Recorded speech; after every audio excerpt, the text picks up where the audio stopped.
Welcome back to Radical and Relevant. I'm Matthew Kelly. Each day we're listening to the gospel of the day.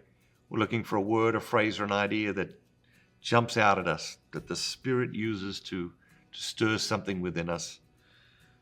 Today's reading is from the Gospel of Matthew, chapter 12, verses 14 through 21. But the Pharisees went out and took counsel against Jesus and thought about how to destroy him. Jesus was aware of this, and he withdrew from there. And many followed him, and he healed them all, and ordered them not to make him known. This was to fulfill what was spoken by the prophet Isaiah.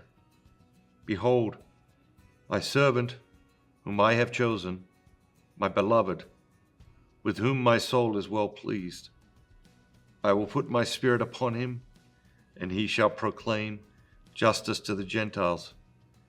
He will not wrangle or cry out loud, nor will anyone hear his voice in the streets.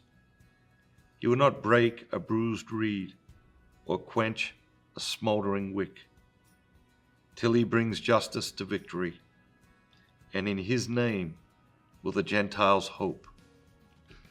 What jumps out at you today? Two things jump out at me, sort of related.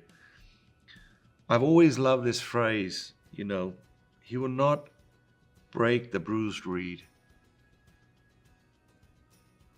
It's a beautiful image. It's a beautiful compassion, and it's a care. We're seeing in these days just this beautiful care that God has for us. I think sometimes we are the bruised, and he doesn't break us. But sometimes we see the bruised in our lives, and we're called to have that same compassion with those people who cross our paths. And then the last word, the last phrase is, and in his name will the Gentiles hope. Hope's a beautiful word. It's again, it's this invitation to believe in a future. It's his invitation to believe in a future in this life. It's his invitation to believe in a future in the next life. And so wherever you are today, whatever it is you're struggling with, Jesus is inviting us to look down the road and to hope in him.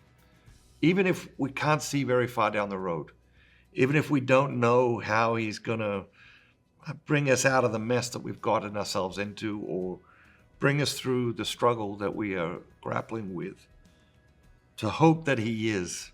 I find in my own life, when I have trouble hoping in a situation or hoping in the future, I find it helpful to look into the past and to look at the ways that God has directed my life, that God has saved me from situations or brought me through situations.